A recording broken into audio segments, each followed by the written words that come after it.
Great. Hey, so welcome everybody. I am Stephanie Finn. I'm the Executive Director of Winter Film Awards. We have this whole week, we have filmmaker education sessions. So tonight we have 21st Century Horror. Tomorrow night we have Ask a Film Festival Organizer. You can get all your questions about film festivals answered. We've got, I think, 6 festival organizers to answer questions. Let's see. Wednesday night, we have Producing 101. We have a team of producers who can answer questions about what a producer does, when you need one, how you become one.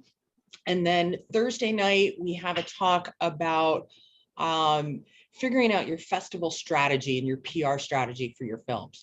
So the sessions are free all week. You are welcome to join for all of them, any of them. Check Facebook or our website for details of that.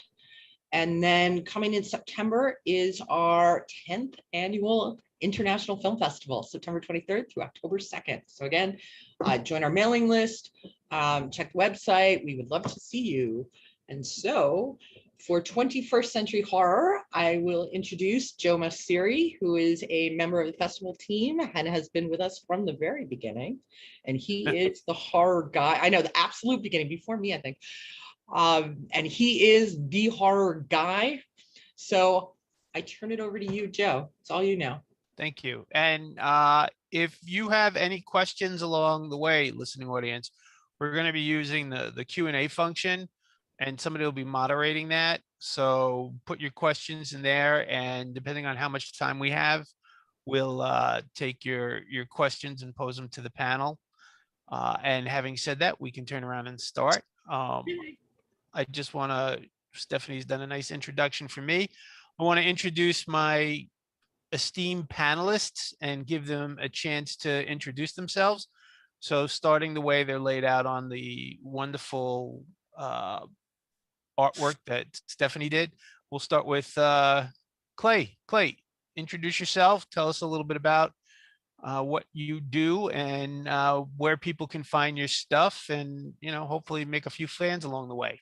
Hey everybody, my name is Clay Macleod Chapman. I guess I could say I'm a master of none. I tend to kind of dabble in all the different mediums. I write novels, short stories, I write comic books, I write for film, TV, podcasts, pretty much, anything and everything in these kind of ever mutating, evolving times.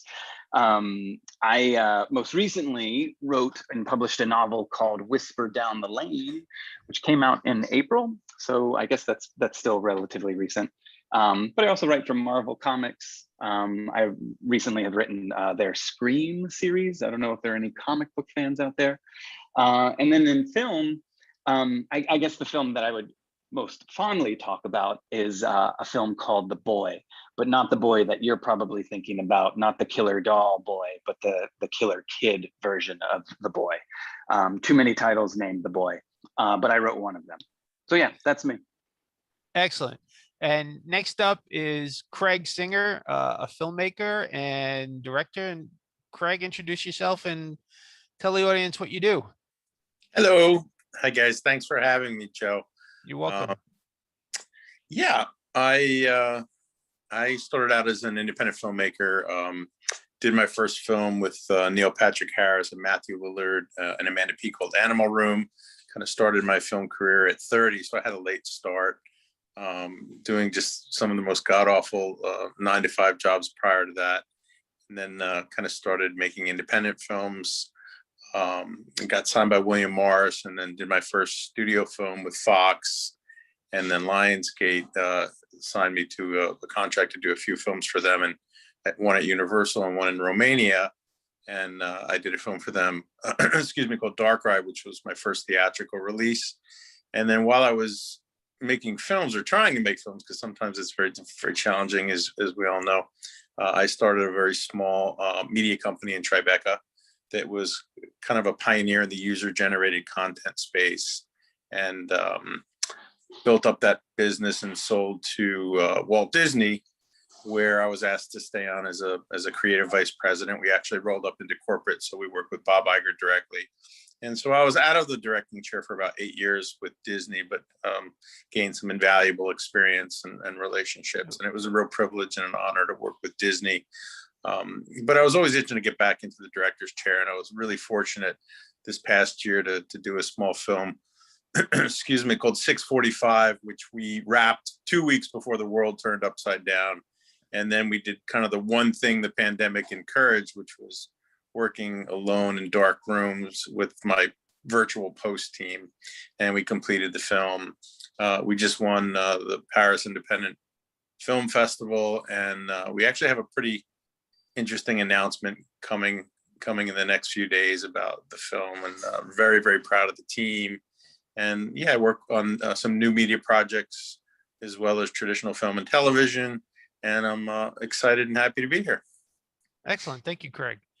And next up is Jennifer. Jennifer is actually a past award winner of the Winter Film Awards in the horror category. And I will let Jennifer say more about herself and what she does.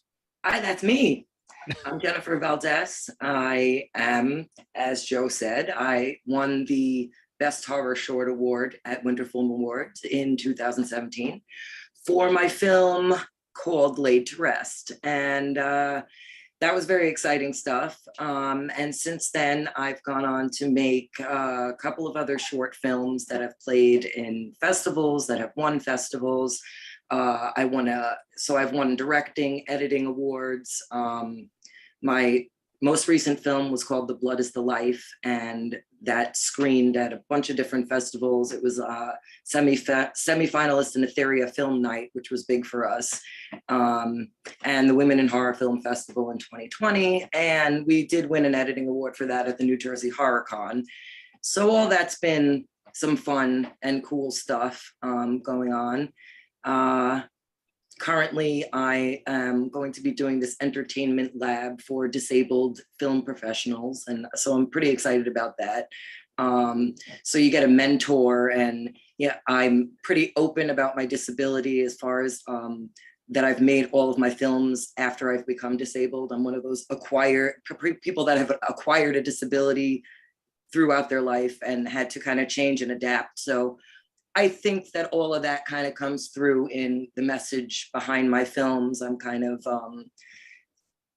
I'm a horror filmmaker, but I kind of push the boundaries of every drama, of every genre. And I put, drama and, kind of put myself behind everything that I do. And that's me, I'm here, and I'm kind of in a weird, gray area as far as filmmakers go, because I do everything. Also, I work behind the camera. I direct, and from a position of a person who is physically limited, that becomes difficult as far as the professional industry goes.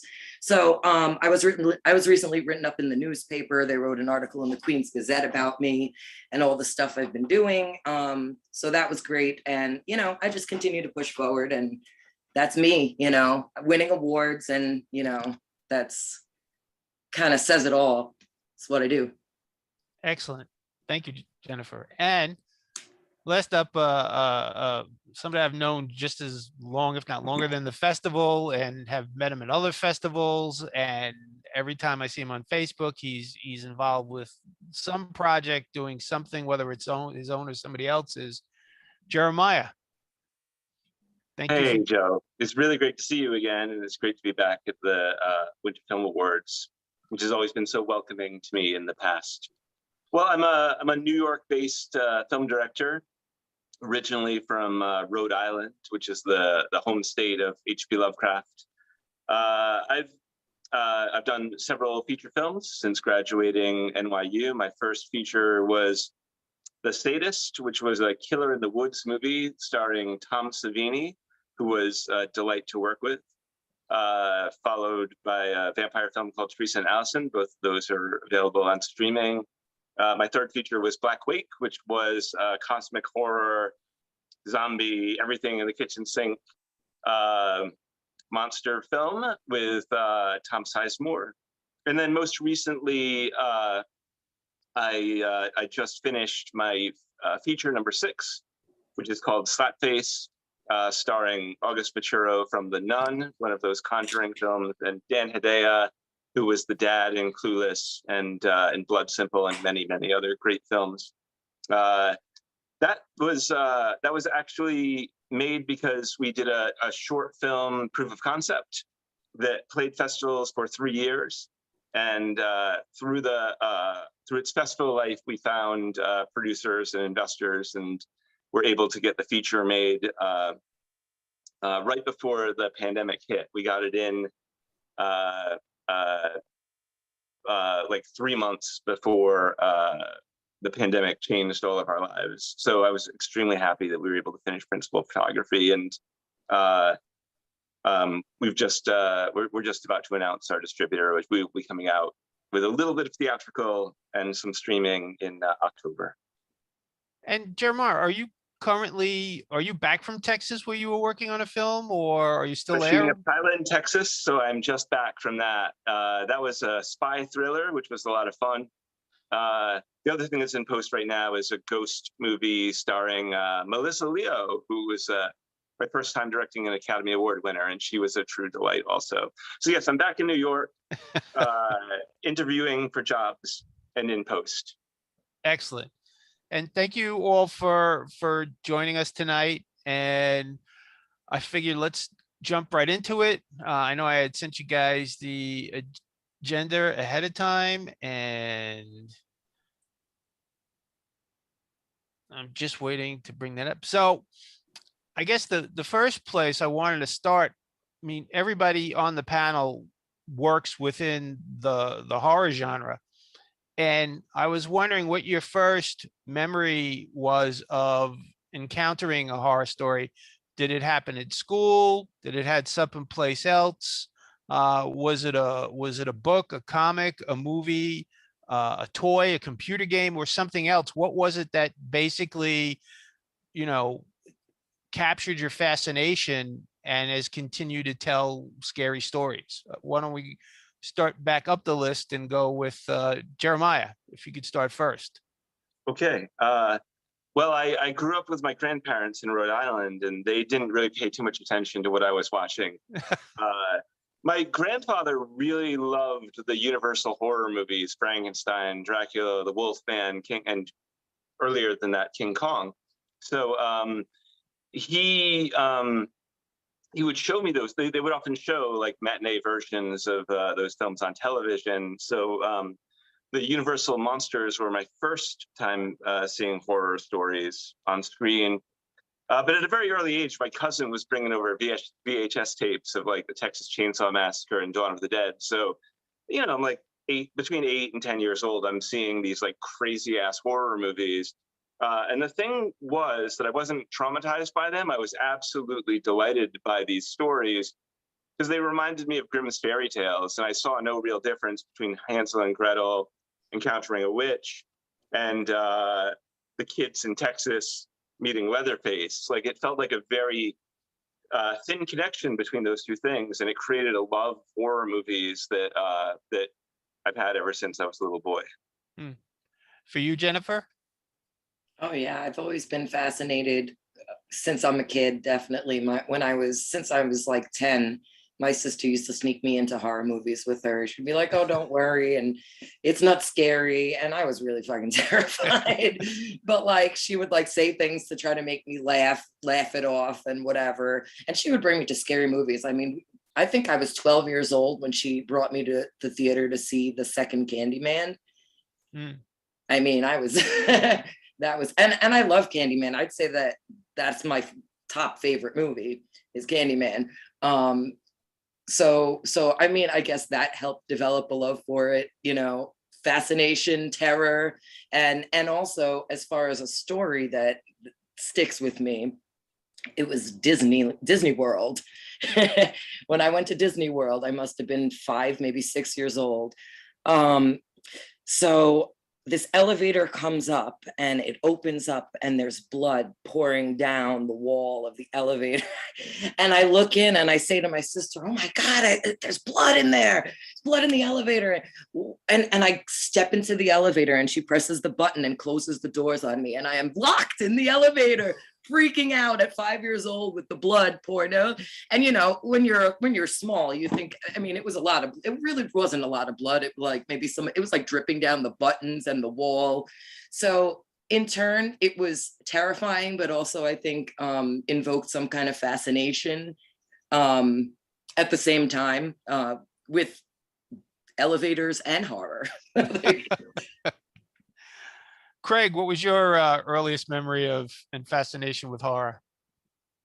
Pretty easy, Joe. My parents, fortunately or unfortunately, took me to see the original Night of the Living Dead at a drive-in movie theater in the middle of the woods when I was probably way too young to see that film. And I literally had reoccurring nightmares for about 20 years. Nightmare, Night of the Living Dead happened once a year, like The Purge, but it was just so powerful, and it was such an incredible memory. And then I remember when The Exorcist came out, I wasn't allowed to see it, so it became taboo, forbidden fruit, where I had to figure out a way to sneak into the theater and watch The Exorcist. What's interesting though is it's really interesting when you look at the generations when it comes to horror films, because I remember watching The Exorcist when it first came out, and then years later it was re-released. In the very same scenes that were terrifying audiences, the audiences were laughing. I mean, roaring with laughter. And it was always really interesting to me when you look at different generations, whether they came up with Freddy or Jason or Michael or different horror films, how the zeitgeist kind of reacts to horror. But it's always been the most powerful genre. And I have so much love and respect for it. It's the only genre that's not star dependent, it's scare dependent. It's the only genre that crosses all borders, unlike comedy and drama. But yeah, I love all film, but horror definitely has a very special place in my heart. And for you, Clay? You know, it's funny. It's like hearing everybody else's stories. Like I can say, oh, I remember that moment and I remember that moment. And you know, it's interesting because for me, the kind of fundamental, I went to 4-H camp. I'm originally from Virginia. You know, there was like a summer camp, like my first kind of sleepover camp, and sitting around the campfire and hearing our counselor kind of spin a yarn. It was some kind of Appalachian folk tale called Taily Poo. I'm not going to tell it now, but like it was, you know, for a little child, like that was all it took, because there was such an inherent theatricality to everybody sitting around this campfire and kind of hearing this story being told, and then all of a sudden being intensely aware of everything that's behind me. And you know, it was such a sensory experience that I fell in love with storytelling after that. But if I had to pick a film, and I wouldn't even necessarily pick a film per se, but I would pick the trailer for Larry Cohen's The Stuff, which I guess was like 1985, 86. I went to, you know, Billy Drosty's birthday party to see Godzilla 1985. And, you know, he picked 5 of his best friends to go with his parents to see this movie. And lo and behold, we're watching this trailer for The Stuff. And I mean, say what you will about the movie itself, but the preview is terrifying, because The Stuff is essentially all about killer ice cream. And for a young boy to be kind of watching this, I didn't sign up for The Stuff. I signed up for Godzilla. And, you know, I'm watching waves of gelatinous blob-like goo kind of consume people. You can find it on YouTube. The trailer's amazing. It's, you know, I laugh at it now, but that was like years of trauma and night terrors after watching that one trailer. So I always thought it was more yogurt than ice cream, but it's a great movie with Moriarty. Yeah, it's an amazing film. New York film, right? Like it's just phenomenal. Larry Cohen, you know, I bow down at that altar. Always made me hungry for Fluffernutter sandwiches, right? Just That was like pre Ben and Jerry's, right? Like it was pre like the kind of pint cups. just to add my 2 cents in here because it was really interesting. Where I grew up, there was a local movie theater, and they would show kids movies, and then later in the day they would show more adult movies. So my grandmother and her sister used to take me to see the kids movie, and then they would stick around to see whatever else they were showing that afternoon. And I remember waking up just as Bruce Dern was getting hatcheted in the gazebo in Hush Hush Sweet Charlotte, and remember pretending that I was asleep through the rest of the movie, looking through my 2 fingers at all the stuff that was going on screen. And back for the time, it was pretty terrifying for what it was. So That's great. that kind of sealed the deal for me. You know, we're talking about movies and videos and books and comics and all this stuff today. As someone who is a consumer of genre content, what do you guys consume mostly? Is it books, video games? Is it shared evenly across the board? Jennifer, we'll start with you. Oh, me? Yes. Oh, I just watch a ton of movies. I mean, I don't just watch a ton of movies. I mean, I watch a ton of movies. I love my movies, but I'm also, you know, big into like researching different things for creating characters, creating different parts. Right now I'm researching how to make things from the 70s, you know what I mean? But yeah, no, yeah, that's pretty much it. Jeremiah, when you're not busy working on stuff, where are you consuming your entertainment content from mostly? Well, mostly streaming now. You know, Rose Glass's film Saint Maud was a movie that I loved recently, and I would have gone to see it in the movie theater because I feel like a movie like that should be supported. But that wasn't something that was happening during the pandemic, so I tried to support it just by watching it on streaming, and I thought it was absolutely incredible. I think that there's been a lot of interesting horror films, and I really hate the subgenre title elevated horror, but I love some of the films that fall into that category, like Jennifer Kent's The Babadook and Robert Eggers' The Witch, and you know, Ari Aster's Hereditary certainly opened a lot of doors for other filmmakers to do character-driven stories. So I think all that stuff is really exciting. But when I'm writing and developing stories, I usually don't try to draw from the movies. Like I've got a genre film that I'm writing that's set in the Catskill Mountains. So I was just up there last week, like renting a little cabin in the woods, so to speak, and literally went on a hike at a place called the Devil's Trail, which is sort of notorious for being like one of the more dangerous hikes. And I did get a little, I got a very small injury on the hike, and was like, you can't trust the Devil's Path. But just being up there in the Catskills, which is Rip Van Winkle country, and you get a certain flavor of Washington Irving stories. You know, I usually like draw from the real thing for inspiration, and then imagine what it would be like to put monsters in there. Clay, what are you? I mean, you do so much. Do you have time to consume other content, or is it a guilty pleasure for you? Oh no, I imbibe. You know, just kind of hearing everybody talk, like it makes me miss the good old days when you would walk into the video store. Like I have fond memories of just kind of ambling down the VHS aisle and seeing all the films. I feel like, with the pandemic, if I don't have an agenda, if I don't have a goal going into a streaming service, I get lost very easily.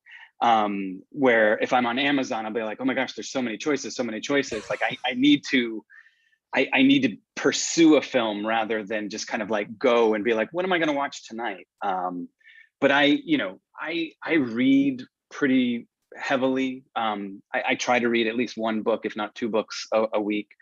I don't read enough comics as I'd like to, but I'm probably watching maybe a film a night. The kids are being put to bed right now, so like once they're asleep, it's parents' time again, and that's when we can start watching the spooky stuff. Cool. And Craig, what about you? It's tough nowadays. Particularly, it's tough. I pretty much have Turner Classic Movies on 24/7, and I tend to rewatch films that I like again and again and again, sometimes dozens and dozens and dozens of times. So it's easy to fall behind the latest and greatest. Particularly now with streaming, you can binge only so much, and there's so many great series. It's sometimes difficult. Sometimes social media helps find little nuggets that maybe slip past you to watch. And I'll read also, but yeah, I watch a lot of movies like Jennifer, and to Clay's earlier point, I'll try to watch at least 1 or 2 or sometimes 3 films every day. Or I'll try to take walks for inspiration in the Pine Barrens here in South Jersey down on the shore, and trying to crack that Jersey Devil script that everybody's tried to crack. But yeah, a lot of film, just lover of films. And I couldn't afford film school as a kid, so I used to write letters to my favorite director, who's a gentleman named Elia Kazan, who did some of the greatest films in the history of cinema. And he used to write me back, and I treasured that correspondence, which I actually saved. But he said, don't worry about film school, just pick up a camera and just start shooting. And so it's really about the process and the journey and discovering the film within the film, or the film within the script. And yeah, nowadays with the technology, everybody's walking around with a film studio in their pocket with iPhones. So it's almost become a commodity. So there's no excuse not to shoot and to try and to fail and to experiment. So yeah, lots of trial and error, lots of watching films. And I was a lover of, actually started with video. I had video stores in Florida, so that was another one of my film schools. I used to lock the door to keep people out so I can continue watching movies. So films like this stuff, and films even pre this stuff, like The Bird with the Crystal Plumage or Deep Red, just consume as much as I could. I'm a sucker for stories. So once I'm like into it, so like with a series, I have like the 3-episode rule, because if you don't hook me, I'm out. And one of the things that's really interesting is video games, computer games are now becoming more narrative. So for example, there was a game that came out within the last 2 years called Death Standing, which had Norman Reedus in it, and Guillermo del Toro was in it. And it had such a great storyline that I was hooked. So I was just playing the game to get through it, to get the story out of it. And I've even been a big fan of The Last of Us, which got picked up now, is going to be turned by HBO into a series, because it just had such a complex storyline that it's not, you're not just killing zombies or killing creatures or whatever. It's, you want to know what happens to these characters, and they take you on a journey. And it's, for me, books used to be the most immersive thing, because it could let your imagination run wild. And now with these video games, you're such a part of it that it hooks you, and you're in, and you're going along for the ride and for the story too. So I think that's an interesting evolution that's happened within that industry. Anybody play any video games, or you guys? Well, I thought The Last of Us 1 and 2 were great stories. It was really interesting to see the controversy over part 2 when there's a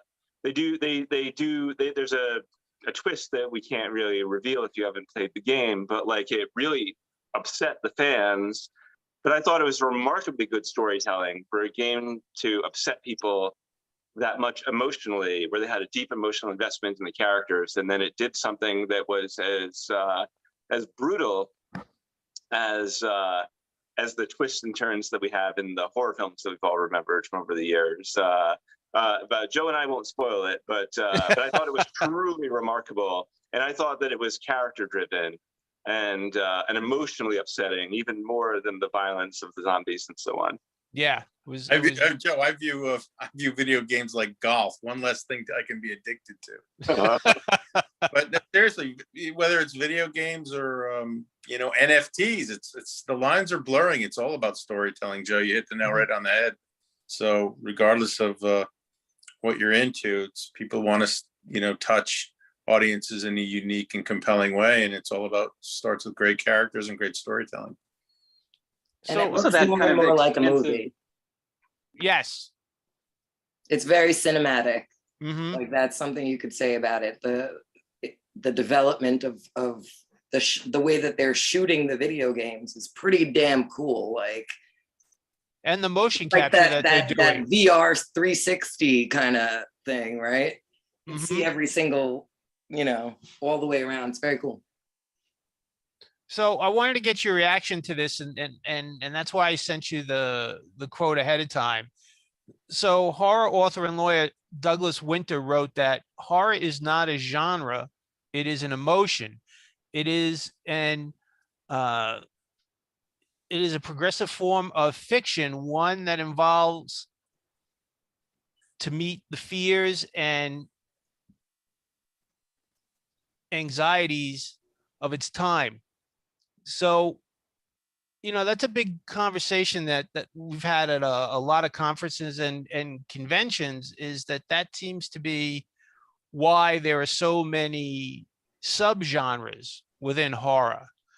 So, and the problem that I think that comes out of it is that at the end of the day, if it is an emotional genre, then that's very, subjective, because you could tell a story, that you find terrifying, but yet the audience at large may not identify with. And I think when to the point that Craig brought up, going back and looking at old horror movies with a generational audience and seeing their reaction to it, that is their subjective take on it.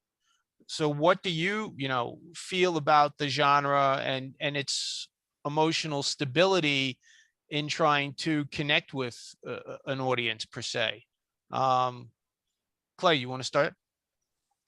Sure. I mean, I think a lot of things, and it's a big can of worms. But at the end of the day, like I think one of the attributes, one of the great things about the horror genre is that there is a little bit of something for everyone. And I think it may be more a matter of like, who are you telling this story for? And if the story starts with you, if you're telling the story for yourself and it scares you, I feel as if from there it's a matter of reaching your audience. And it might not be a big audience, it might be a smaller audience, but I think that tonight it could be Deep Red, and tomorrow it could be Killer Clowns from Outer Space. And that is such a marvelous kind of thing to have this umbrella that this genre kind of encompasses. I like the fact that it is an emotional genre, that it comes from a place of tapping into something kind of deep rooted in your audience. But it's not going to scare everybody. But I think that's okay. Like there's something kind of oddly liberating about that. Like it shouldn't be about scaring everybody. It should be about scaring that little kid in Minnesota who will forever remember your movie as the thing that gave him nightmares for the rest of his childhood. I think I don't know, there's a certain kind of conversion theory in my mind when it comes to the scale and scope of like who you're supposed to, like, what is your audience outreach? I don't know if that answers the question, but I feel like, to me, the fact that there are so many kind of subgenres or niches within niches, it kind of permits a certain kind of accessibility. Like it's very great to be like, there's something for everyone. It might not play at the multiplex, but if it plays for you and you love it, that's all that matters. Your thoughts, Craig? No, I think Clay is spot on. I feel like it's got to talk about what's scary or what is horror. It's like the old joke, the definition of pornography. I'll know it when I see it. So it's so subjective. It's almost an unfair question because there's so many different varieties of what scares people and how people are scared. I was kind of fortunate that I grew up in a time where, you'd really invest time and money and go see a film in a theater. So you'd give it that, like you say, Joe, the three episode litmus test. That's your current sniff test. But back then you'd watch the movie. Nowadays, with everything so immediate and on demand and ADD and MTV, it's kind of sad that like audiences sometimes don't have an opportunity to discover films and characters and stories because everybody's on to the next. We've got this TikTok mentality, which is kind of unfortunate. Maybe I'm just aging myself right now, but I was kind of feel blessed that, having, the film school of the 70s was a real luxury. And to Jennifer's point, if you're looking to jump into the 70s style of filmmaking, it's miraculous and wonderful. And you're going to, hopefully embrace it with open arms. But yeah, it's a very big sea out there, Joe. Jennifer? Yeah. Wow. I agree with what everybody's saying. Definitely. It's when you're trying to invoke emotion, especially like for me as a filmmaker, whether it's horror, or any other genre, I just feel like, you have to make a connection, whether you have a villain or any specific kind of character that you're making. I've seen things recently that are scary, like the world in general is just terrifying, and there's nothing you could do about it. And that's kind of what I've realized recently, is that there's corruption in every single part of the world. So just draw from your experiences, and that's pretty horrific enough. You know what I'm saying? There are so many terrifying things that are happening right now. So pretty much, I kind of agree with what everybody else is saying, though. The world is horror. The world could be horror. The world is horrifying. It's pretty freaking scary out there. Hollywood is terrifying. Your thoughts, Jeremiah? Well, it's interesting to think about emotional horror because genre films provide such flexible metaphors. It'd be really, really hard and painful to watch a film about a loved one dying of cancer. But when you put in David Cronenberg's The Fly, we have less problems watching someone turn into a giant insect. And yet, we're crying at the end of that movie because we want it to work out for Seth Brundle. We believe in the love story. When it ends in tragedy, we're deeply moved. And it makes us think about our own fragile experience. And I think horror movies allow us a way to tap into those fears and talk about them in a way that's indirect. There's a movie on Shudder right now called Lucky, which is written and starring a great actress and screenwriter and sometimes film director named Brea Grant. And that movie is a metaphor for gaslighting and the normalization of violence against women. So the Brea Grant character is this self-help book writer. And at night, a masked man breaks into her house and attacks her. And her husband just is like, oh yeah, that's the masked man that breaks into our house every night. He'll be back tomorrow. You kill him, he disappears, and he'll be back again tomorrow night. And it's this Groundhog Day type of situation. It's incredibly scary, but it also creates a metaphor for women not being listened to. When violence is inflicted upon women and they're told that they're overreacting or not listened to or not responded to in any way. So Lucky is a fantastic film. It's only 80 minutes long, so it's an hour and 20 minutes. It's a very easily digestible pill. But I think movies can do that. In addition to tapping into our feelings, it can speak to difficult conversations that we might not want to have, and it allows us access into those conversations in an indirect way. It's funny because you brought up the whole did you wave your hand, Clay? Did you want to? Yeah, but you go for it. All right. The only thing I was going to interject, because you talked about the whole thing about making a film about a loved one dying of cancer, whatever kind of thing. It just brought to mind that, Frank Darabont launched his career with the Stephen King story, The Woman in the Room, which was,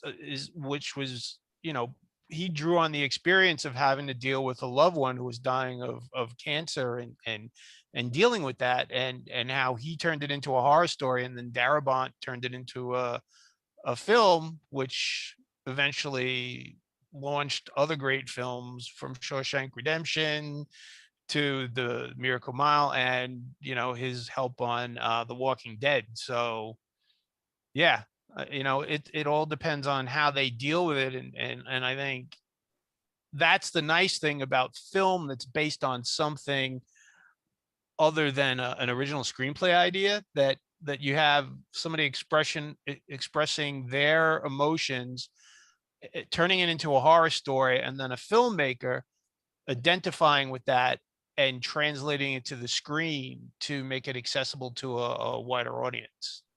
That was a series of short films, wasn't it, Joe? What? Darabont film, wasn't it? Like an anthology of horror films and a. No, they ended up at one point packaging it into a VHS compilation of other Stephen King shorts. But I believe he did Woman in the Room while he was at NYU Film School. Gotcha.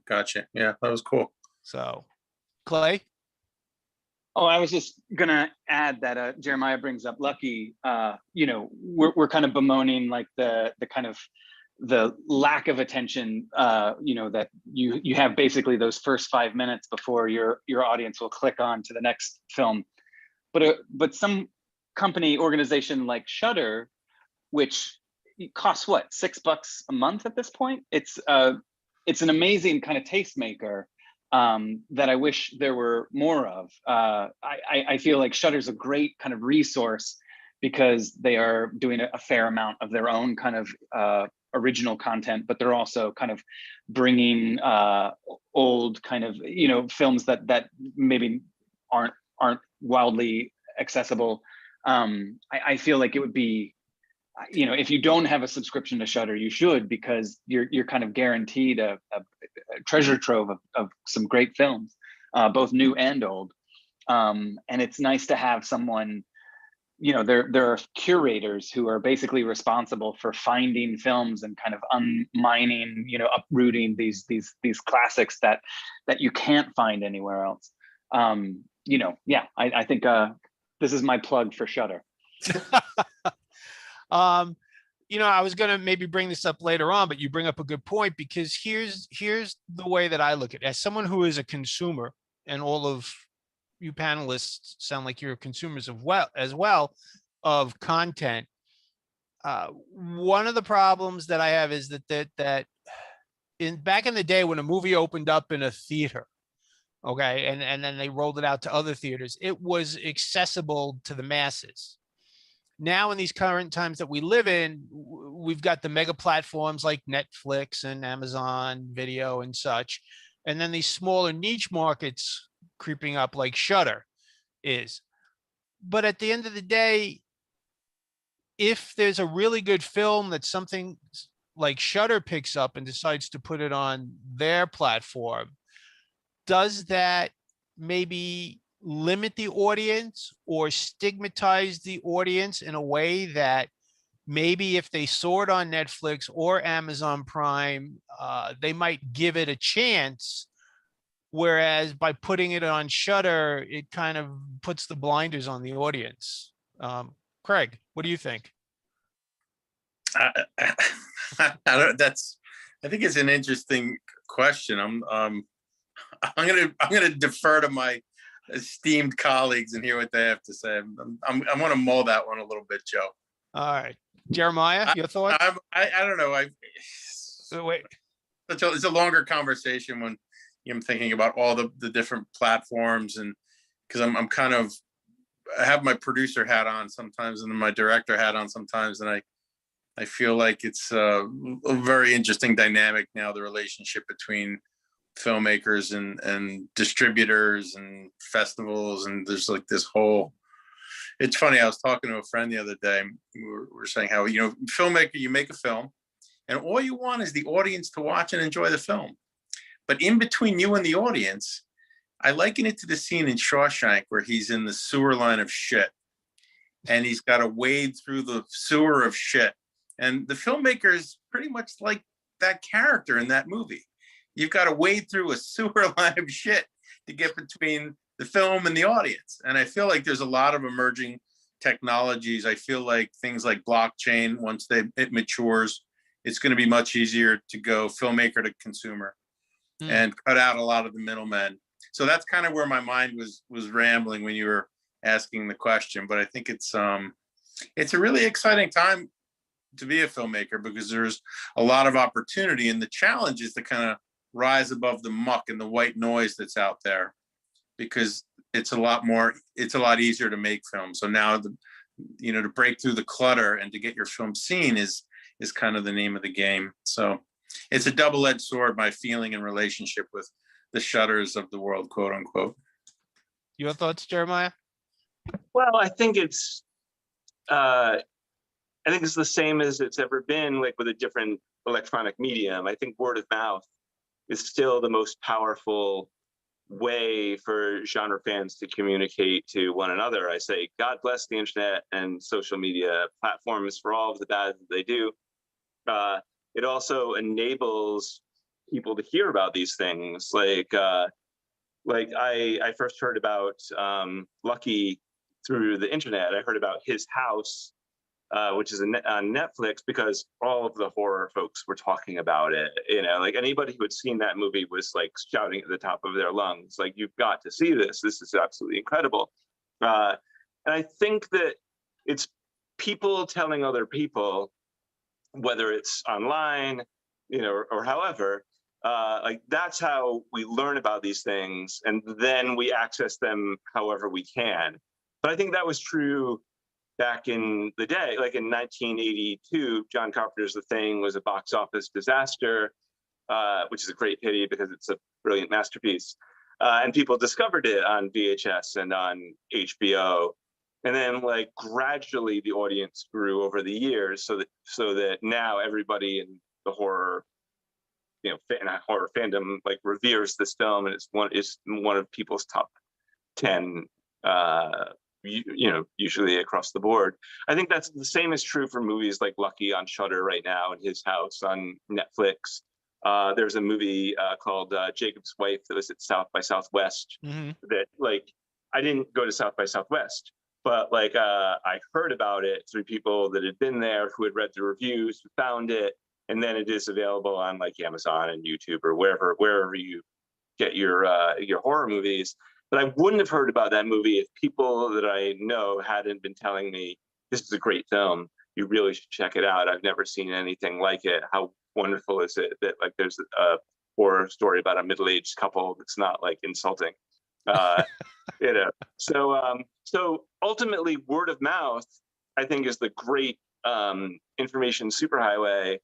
But I think it's always been. I think it's been that way since the start of movies. I think book culture has always been like that. You always hear somebody saying like, this book is great, you should read it. Or like bring it up in book club or whatever. So no matter what the various platforms are, and you can't keep up with it, it's always changing so fast. The thing that doesn't change are human beings wanting to share media with each other that speaks to them. Jennifer, your thoughts? I mean, I'm sure that people who will have Netflix, that their viewership might be quite a bit higher than Shudder. I don't really know the comparison between the two, but I know that a lot of people have Netflix. But I would say that people have a lot of access to and competition with the different apps and different things that they can access and things. So when something is released on a specific app or service, it's all about the competition. So the content will always be there. Every different competitor is always going to come up with a different product. But I guess, like Jeremiah said, word of mouth. I mean, if someone's talking about it, everybody's going to flock to want to go and see what's on Shudder. Everyone's going to want to go and flock to see this movie, on Prime, or this new fantastic thing that just came out that didn't even come out yet. You know what I'm saying? So that's just my thoughts on it. There's always going to be something new and different, and making things more accessible to the viewer and more competition. So, I mean, you'll always have that, so those are my thoughts on it. I don't just, word of mouth is great, but sometimes, I mean, for me personally, in my experience, some of the greatest cinematic experiences I've ever had came with zero expectations and zero word of mouth. It's just discovery. You discover a film with no expectations, and sometimes those are some of the most powerful and memorable cinematic experiences I've ever had. Sometimes I agree that the word of mouth can kind of help you kind of fight through the choice. There's so much content out there right now, but it's always nice to bump into something unexpectedly, and just sometimes it's just even that much more enjoyable, in my opinion. Clay? I mean, it's scary. I mean, I feel like I'm petrified of the algorithm. Like, Jeremiah, you mentioned his house. His house You should be. was phenomenal. His house is probably one of the best movies I've seen this year. And yet, if I went to Netflix right now, I wouldn't be able to find it. Like, it's just been, it is kind of in the sea of JPEGs. And because Netflix assumes that I don't want to watch it anymore, like it has moved it along the way so it can make room for whatever it wants me to watch this week. And that terrifies me. Good film to watch, Clay. Thank you. But like what unnerves me right now currently is that everybody is kind of, bifurcating and segmenting. And so, Warner Brothers has their streaming service and Paramount has their streaming service. I will, I swear I'm not a shill for Shudder, but like I will advocate for Shudder because of its boutique-ness. Like it is small, and it is not trying to acquire everything.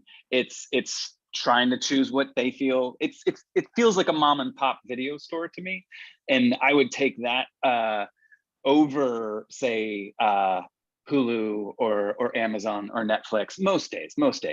But I think, like, to the point of word of mouth in the festival circuit, it was amazing to hear about The Witch months, if not a year, before actually being able to see it, because I wasn't at Sundance that year. And it was this mythical kind of creature where like a few chosen few were able to be in that audience to see it for the first time. And then all of a sudden it's like, have you seen this film?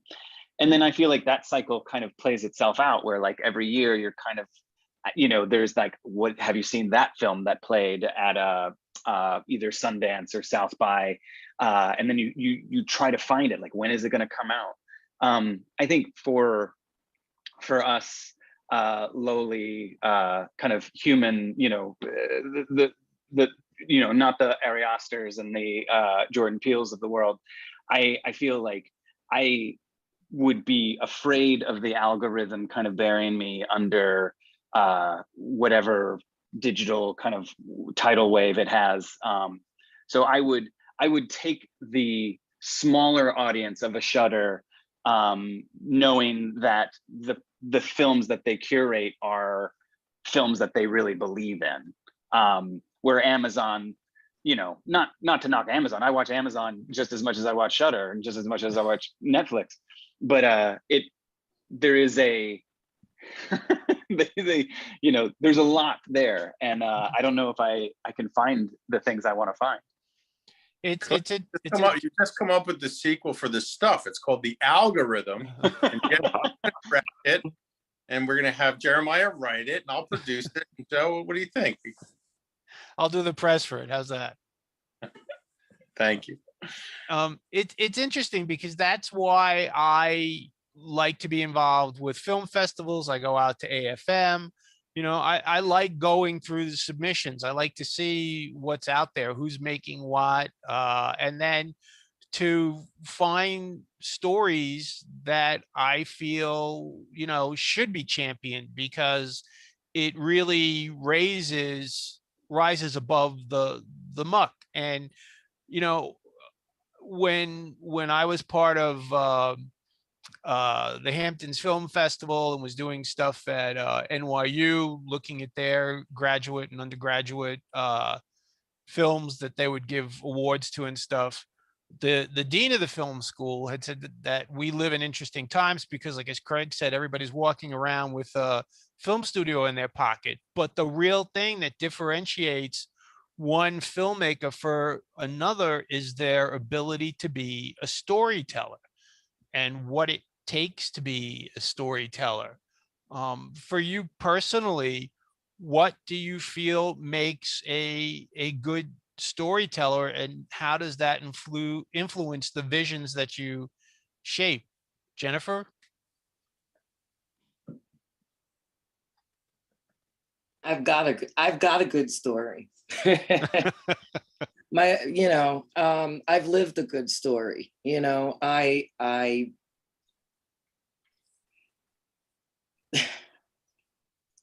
I guess, I've had a lot of different experiences that I think that have shaped my storytelling abilities, as well as, my, exploring different characters and really trying to delve into getting to know who they are, who different people are that you create, and really put yourself in their shoes and stuff like that. Kind of goes back to the other question about invoking emotion, some kind, making, when I'm telling a story, I want you to feel what I'm feeling. I feel that I deliver that well. I'm able to show my own vulnerability through the characters that I create. And I think that people are intrigued that I leave myself so open and raw with the characters that I create. And you can kind of, you kind of see right through the character, right into my soul, pretty much. So I think for me, that's kind of what it is. I kind of like put myself into everything that I do, and it's clear. So I think that other people find it inspiring, and maybe that's, that kind of strikes a chord in allowing them to look at themselves in some kind of way. Cool. Clay? And I think ultimately it, there's the story. And I feel like if the story is the kind of foundation, then you kind of find the characters within that story, and let them kind of navigate their way out of your story. I think I write from a place of emotion, strong emotional attachment to either my characters or to the story itself. I feel like, a lot of the times writing these pieces, whether it's for fiction or for film, it's rather cathartic. So I feel like in that kind of Joseph Campbell kind of way, there are these fundamental kind of human emotions that we've all experienced. So rather than, writing what I would kind of argue kind of writing what you feel is a great place to kind of tell an honest story, even if it's with serial killers or aliens or deep sea creatures. Jeremiah? Yeah, I think these are really great answers. I'd also like to say that I think Jennifer is a great storyteller. I've seen, she's one of those people that's been, working in the horror business for many years now. And I always looked forward to when she had a new film coming out, because true to what she just said, it felt very much like the reading of her diary or something, only taken into into a realm of phantasmagoria and strangeness and otherness. So I really always appreciated her ability to access those things and to share her point of view as a woman, her point of view as somebody with a disability. And I want to underline what she said, which is that it allowed me the opportunity to see see her story through her eyes through the movie that she created, which I've always thought has been incredibly powerfully done on very low budgets, but they transcend the budgets. I think that Thank you very much. You're welcome. What makes a good storyteller? It's like, I mean, if you can take something that is personal that you want to express and share with others, which presupposes an audience, the people that that you are telling the story to, I think that's great, you know, and like figuring out a theme basically is trying to figure out a way of like taking that story and creating some rules around it. So if Steven Spielberg wants to talk about his parents' divorce and how it felt, he creates this alien from outer space, ET, that lands in the thing, and Elliot meets the monster, and we have an emotional response to seeing it. But at the root of that story is indeed something very personal, which was an old wound that that Spielberg had, which was the fear of divorce and the scar of divorce, and the way that like and I thought he handled it with great sensitivity in scenes that did not involve the alien. Like there's scenes with the mother that show her dealing with this divorce and money issues and vulnerability issues and so on, that are deeply personal, but that feed into the story and that add detail that make it a good story. So what else makes a good storyteller are the details of character that that feel so specific and genuine and true that you can relate to and say like, oh, I see myself in that. You know, I'm not Jen Valdez, I'm not Spielberg, but I can see where they're coming from, and it expands the possibilities for me as an audience member to see other points of view. That's a good story. Craig? Yeah, I agree with what everyone's saying, Jeremiah, particularly. I think even above personal emotion is evoking empathy. So even if you have an abhorrent character, whether it's Jake LaMotta or Colonel Kurtz or Alex in A Clockwork Orange, having the ability to evoke empathy for characters who are behaving abhorrently, and attention to detail, and remembering that it needs to be entertaining, all are, there's a little bit of magic and a little bit of math. So there's craft, and then there's that magic, that je ne sais quoi that we all try to obtain by creating rich tapestries with characters, and the ability to evoke that sort of empathy and emotion, I think is what makes great films and great filmmakers, in my opinion. So this year has been an interesting year because with the pandemic, it seems like all of a sudden this glut of horror movies, they just opened up the vast floodgates, and like every day I'm getting 4 or 5 new horror movies that they're trying to get me to watch and review and do interviews on. We're in the end of June, and I've gotten literally in my folder of movies 217 movies that I've either posted something about, watched and written a review for, and or interviewed somebody involved with it. Do you think that what's happened is just something that's specific to the times that we're living in, or because of all that's happened with platforms and delivery systems and such, that there's just this demand for this content, and it's just, coming in and being produced at a crazy rate? And does it make it, are you seeing it as filmmakers working within the community that there is the call for that, or the demand for that, that's bringing in more work, or for you on that side of the fence, is it still business as usual to get stuff, made? Craig? It's funny you say that. It's like half the people I work with are now presenting films to me. I think a lot of it has to do with the times. I think, from my internet days and my Disney days, it's all about analytics and focus groups, and young people desire fame more than money. So young people feel like they're entitled. They do a YouTube video and they feel like they're entitled to a 3-picture deal at Paramount. So it's a different mindset. It's a different mentality. And then again, with people walking around with these film studios in their pockets, a la their iPhones, you know, they feel like they don't have as much of a respect for the history and the craft and the things that really are take a lot of time and dedication, and, you know, the 10,000 hour rule, if you will.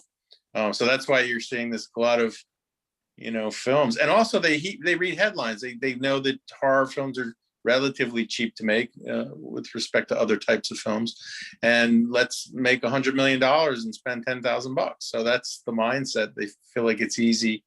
And it's interesting also because when people are investing lower, like if you have an investor and they're investing a lower amount of money, they become your creative partners, and they're all experts. And when you're investing a lot of money, you let the creative professionals do their thing and you're kind of more hands off. So I think that's why you see so many shitty horror films, because people don't really respect how difficult it is to make a decent film, let alone a good film. So that's, you know, that's my 2 cents, Jeff. Jennifer, what's your thoughts? Oh my God. Go to somebody else. I have to plug my computer in. Just give me, Okay. just go to somebody else. Jeremiah. Well, you know, it's I don't know, it's an interesting time where, like, I agree with you. A lot of movies are getting made, and I'll stick with just the good movies. You know, I mean, like anybody who goes to film festivals knows that there's, like, you know, there's the good and the bad, and, you know, or there's the stuff that's to your taste and the stuff that's not. But the thing that, like, you know, I've been thinking about a lot lately is a lot of the horror features that are getting made right now that are selling to either Shudder or Netflix or whoever. You know, it's like if you can get your budget, like if you can get like 5 or 6 investors and like do something for like between $300,000 and $500,000. You know, and it's the number of shooting days. I keep hearing, you know, I keep getting chills down my spine because every film director always wants more days. And, you know, I shot Slapface in 17 days, but I keep hearing these stories about Lucky, the other film we were talking about on Shudder, was shot in 15 days. And my friends are shooting a thriller right now in upstate New York that are shooting in 16 days. And Mike Mendez, who did Don't Kill It, he shot that in like 16 days with like Dolph Lundgren and a bunch of special effects. I'm like, oh my God. You know, it's like you can make a movie now and you can sell it. And like horror films have often been, that it can be a good investment where your investors get paid back. But like you have to do it really cheaply now. You know, you have to do, you know, even if you're aiming for a very high level of quality, which you can do with, you know, the Red camera and the Alexa and one truck full of gear or whatever. You know, still, it's like, oh my gosh, it's so bloody hard, you know, and like the further we go, you know, as the years go on, you know, as these films get easier to make, it's going to get even more demanding. You know, they're just going to make the budget smaller and the shooting days less. And I just find that really daunting, you know, but it enables many films to get made. If you can make it cheaply and you can make it fast and it can come in with a certain budget, you know, then you can sell it.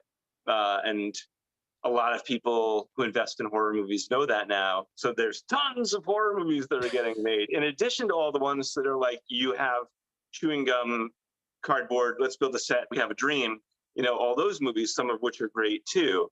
You know, so it's like, I think we're just living in a time where, like, because anybody can make a movie, anybody will make a movie, you know? And since anybody can make a movie, I actually think that many of them will be good. If you go to film festivals and you hang out with other filmmakers, you know, you meet the people that you like hanging out with, and you realize how many talented people there are all across America that are making films, not just in New York and LA. So yeah, Joe, you're gonna, like, you see how many films you had to watch this year? Double that next year, like triple that the year after that. It's just gonna keep coming. Until a bubble bursts with streaming, which I hope it doesn't. I hope that it continues. I would also love to see some kind of world where the drive-ins can come back. That was happening briefly during the pandemic, and I was like very optimistic about Roger Corman type stuff. But I think that was just a passing fantasy. Jennifer, you ready or? Yeah, I'm so sorry about No, that. that's okay. I feel that as far as people are taking care in their planning, in their production, in, you know, their cinematography, you know, in their shooting process, as long as they're taking the time, the amount of money that it actually takes, and are not really skimming on the budget, you know, as long as they're doing it right, I feel, you know, and their film comes out well, you know, I think that that's wonderful. But I feel that, you know, even I've put myself in the position where I've made a movie when I probably shouldn't have made a movie, you know, and I'm not about cutting corners anymore. You know what I'm saying?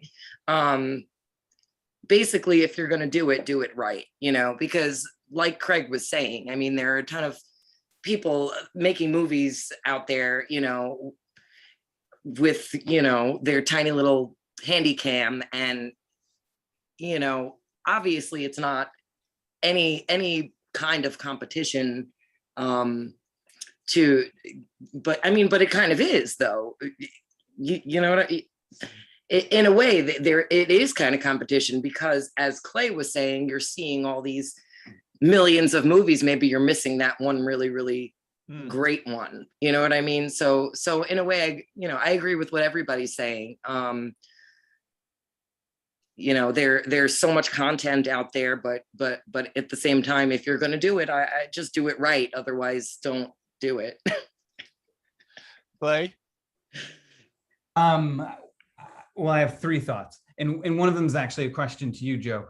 Okay. Do you feel like there was like a bottleneck, like a quarantine bottleneck, where all of a sudden everything got put in some sort of kind of like holding pattern, and now those 200 films you have to watch are just like now that things are kind of reigniting, like they're kind of dumping them all at once? Or is that just...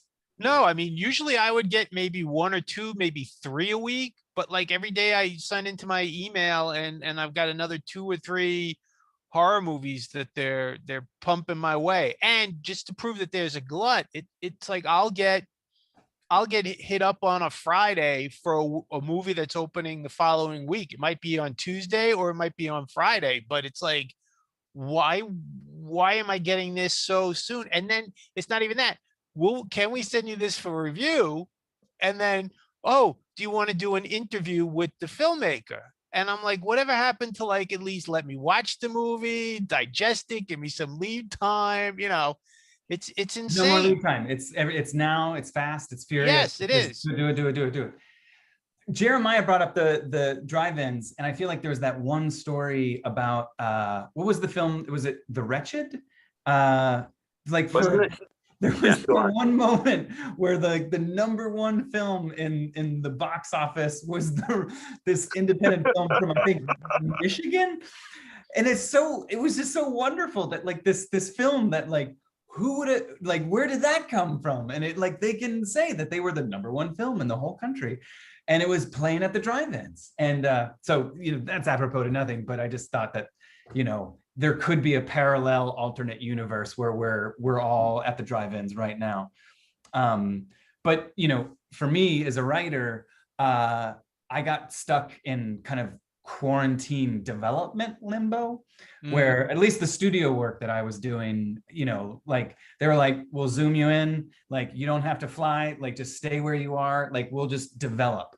And it was just a lot of like, you know, a lot of meetings and a lot of talking about writing and writing about writing, but you know, being put into the kind of the studio system developmental pipeline, which is great, and the check clears, which is amazing, but you never necessarily believe that the stuff is going to get made, but you're either making something or talking about making something or talking about the making of the thing. But that's basically been my kind of experience of the last year or so.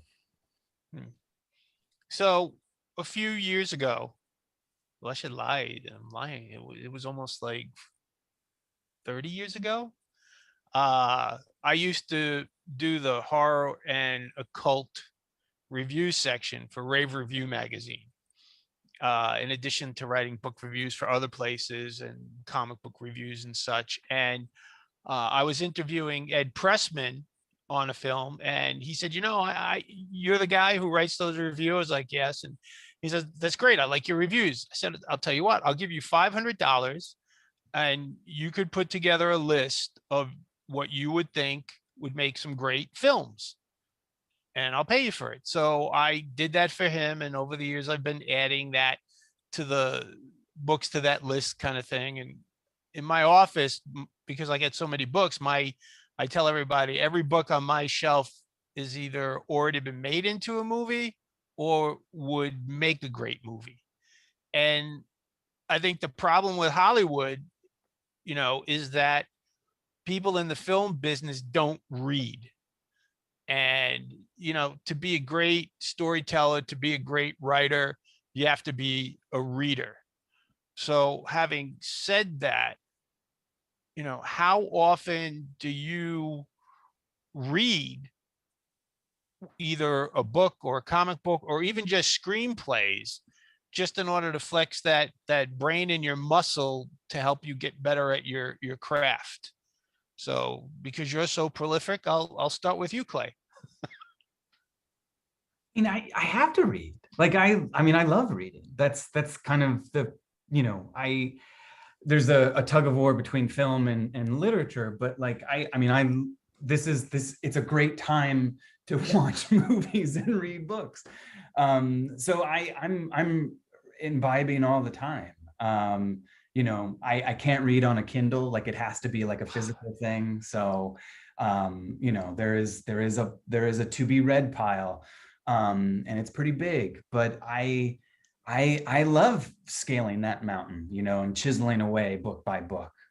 You got to. I have to ask, because you brought up the pile and stuff. So you're the kind of person like I am that when you look at the pile, you feel guilty that you're not reading as much to get through that kind of thing. Basically, if you make smaller piles, it's not one big pile, but it's just like little lumps here and there. Like, that's less guilt. The sting is lessened if the pile is smaller. Jeremiah, you're traveling around a lot. Do you read in between, or? I read every day that I'm not in production. So I make it a point. It's one of the first things that I do after I wake up in the morning and drink my coffee and do a couple of other things is there's a stack of books that are right next to my couch, and I make my way through them. Not a lot of horror. The book I just finished was Toni Morrison's The Bluest Eye, which is a great book about, essentially it's about child abuse and built-in familial racism. But right before that, I read a book by Elmore Leonard that I picked up in a used bookstore in Austin, Texas. So that was like good plain reading, and it's always great to get his tasty dialogue and peculiar situations. And there's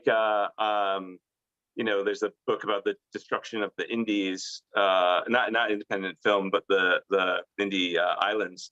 That's sitting like right in front of me, like staring at me, like waiting for me to read once I've finished the book that I'm making my way through right now. But I read every single day, like every day that I'm not filming. If I'm filming and I'm working on a 12-hour day, it's like the books be sitting in the room, waiting for me, 3 weeks later when I get back. But I think it's vital to feed your mind if you're a creator, and constantly stimulating yourself, and not just with. And I encourage horror enthusiasts to branch outside of the horror realm. You'll find horror.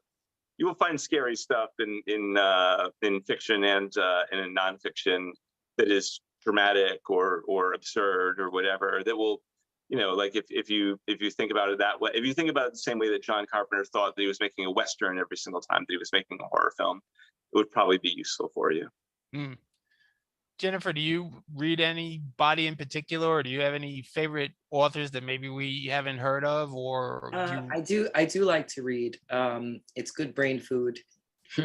It definitely makes you smarter.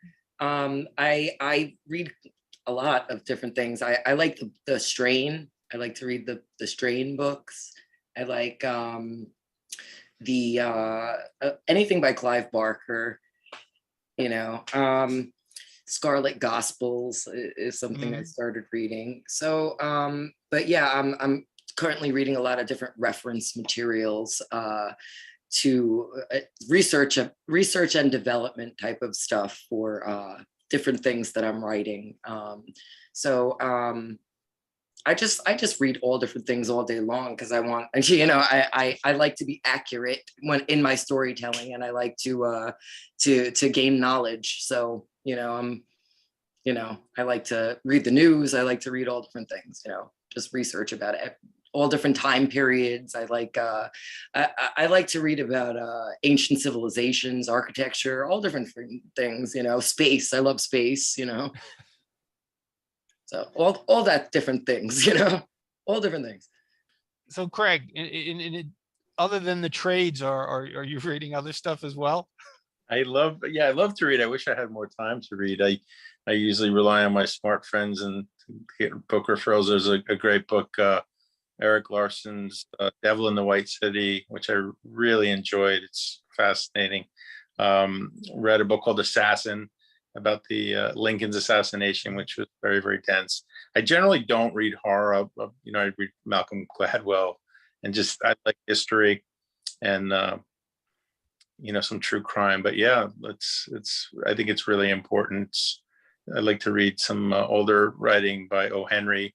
There's a great book of short stories called The 4 Million, when there were 4 million people in Manhattan.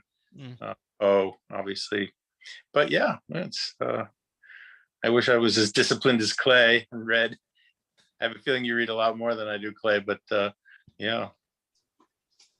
You know, I have to say, one of the things about the horror genre is its sense of nostalgia. I mean, it's such a shame that we don't have the old movie houses anymore that would play revivals of classic movies. And even though some of it is a little bit dated, there are some films that it's just so much enjoyable to go with the next generation and turn them on to it. And, you know, they find some appreciation with it. They might find some datedness to it. But what is it about rebooting some things? And the reason why I bring this up was because I saw the recent announcement that, and I know Sony's doing it because they want to retain the license to the project, is they're redoing Stephen King's Christine.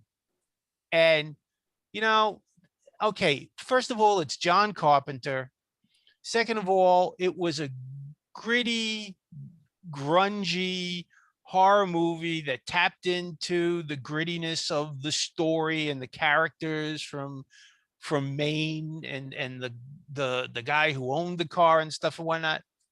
If they're going to remake it, a lot of these studio pictures that they do, they clean them up. They lose some of their tactile feel, and it's just done for, you know, you can tell that it's just being done for the sake of the almighty dollar.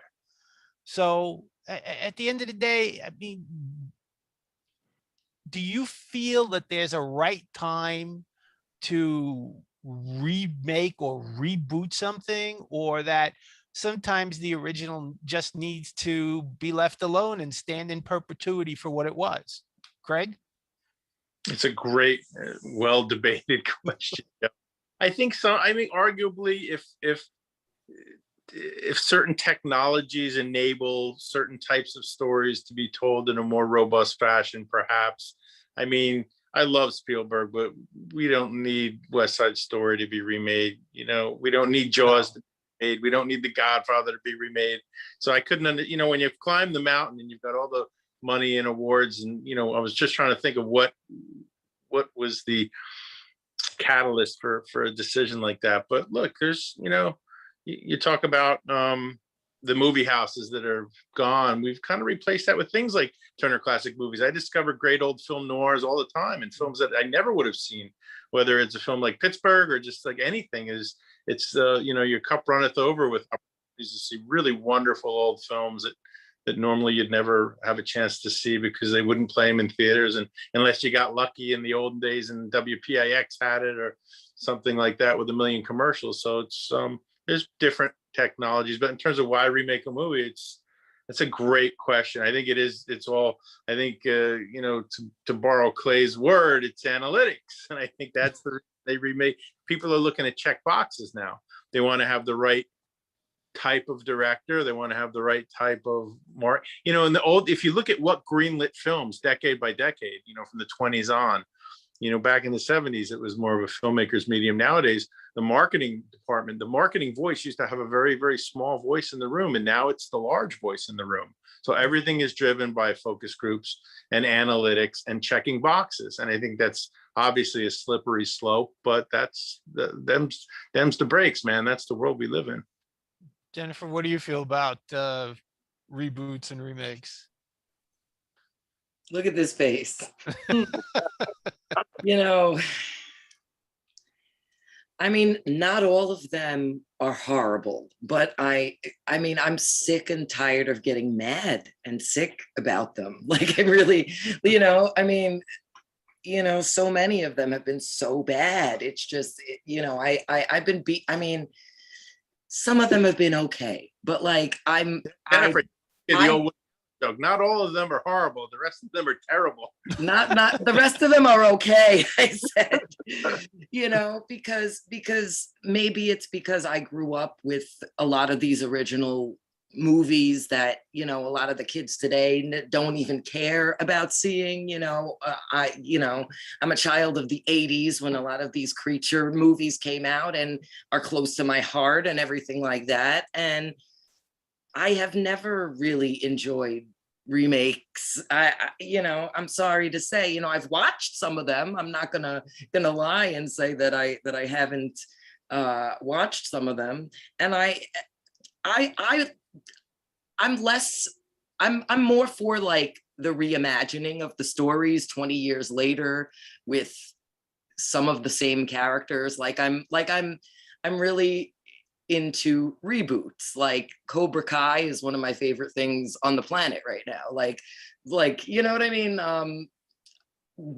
Taking something old and making it new again is not as bad as butchering a story with new actors that, you know, just for the dollar. You know, it's all about the money. Like you said, it's like, some of them are not even good either. And it's disappointing. Like I actually spent the time to watch the remake of The Craft, and I feel like I'll never get that time back. And it's just really disappointing that, you know, that's time off of my life. Like, come on, you know. You've reached that level, Jennifer, because a long time ago, it's like having to watch a lot of movies and go to the screening rooms and invest the time and the trip home. We used to turn around and say, life is too short to watch these many damn bad movies. So you've reached that point in your life. So yeah, I think so. On that note, I am going to break in because we are at time. Though okay. I must say that I am looking forward to the new Toxic Avenger. Like, on the one hand, that sounds terrible, but on the other hand, the cast is amazing. I honestly can't even believe that that's real. I can't either. But how is that going to be real? Like, it's a really good cast. So I don't know. Like, it's not going to have this sort of low budget charm of the original, but it might be interesting. How much money do you think Lloyd Kaufman got? Somebody's putting in a lot of, I mean, they got, like, I don't know. So, if I can just inject one more thing, because we're wrapping stuff up. If each of you guys would just tell the audience, you know, what the next thing you're working on to be on the lookout for, or whatever it is that's out now that you're plugging hard, just to put it on their radar. Clay? I'll say it again. Whisper Down the Lane came out in April. It's a psychological thriller, spooky horror novel. I'd say if you're looking for something to read, you could do worse. I like it. It's pretty good. Great. Jeremiah? Well, as I said in the intro, a feature that I directed called Slapface, that is a monster movie that is very close to my heart, is coming out in October with some theatrical and streaming. We we'll be making announcements between now and October on social media and in all the press outlets and so on. So keep your eyes peeled for Slapface coming Cool. up. Craig? My little 6:45. Some shameless self-promotion. There'll be some announcements very, very shortly. Excellent. And Jennifer? I can't very well speak of what I'm working on, top secret business, but you can follow me. You can check out my website, jennifervaldezfilms.com, and you will soon find out more about what is going on. Excellent. Excellent. And congratulations again on the program that you got into with That Jacko Slasher too, that too. Cool. Thank you so much. Thank you. I appreciate that. And And I want to thank so you nice all. meeting everybody and chatting with you. And I hope we can all talk soon. May we all work together soon. There you go. Yay, Winter Film Awards. Yay, Winter Film Awards. And we have sessions all week, so check us out. And the festival, September 23rd to October 2nd. So I hope to see you all there. Yay. Thank you, everybody. Thank you, guys. Thank you. Great panel. Stay safe. Yes, be careful. Bye. Good Bye. night.